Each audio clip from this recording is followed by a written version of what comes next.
আসসালামু আলাইকুম সবাইকে শুভরাত্রি। খাওয়া দাওয়া শেষে পান খাওয়ার জন্য প্রস্তুতি নিচ্ছি। আমরা যেহেতু কক্সবাজার ছেলে, অবশ্যই আমরা ভাত না খেতে পারি, কিন্তু আমাদের পান খেতে হয়। এটা হচ্ছে আমাদের একটা অভ্যাস।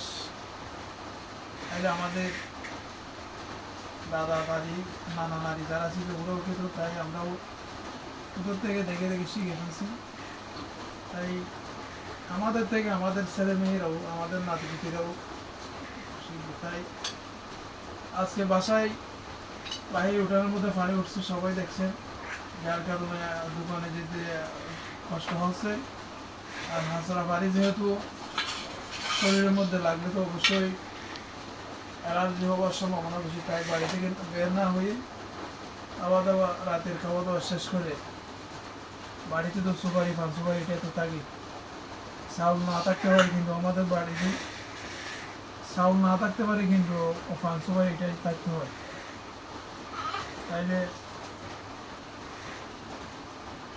কি আর করবো, সুপারি নিয়ে বসলাম, দেখি আর কি কতটুকু পেতে পারি। দেখেন আমাদের সুপারি কি সুন্দর সুপারি। আমার ভিডিওর মধ্যে আপনারা অনেকে দেখেন সুপারি, সত্যি দেখেন তো আমাদের সুপারি কীরকম। সারা বাংলাদেশের সোনার পড়ার সুপারি কিন্তু নাম্বার ওয়ানে, দেখেন নারিকেলের মতন। এটা হচ্ছে আমাদের বাড়ির সুপারি। তাই যদি কারো যদি সুপারিও লাগে, নখ দিতে পারেন। আমাদের যেহেতু বাগান আছে আর আমি সুপারি ব্যবসা করি,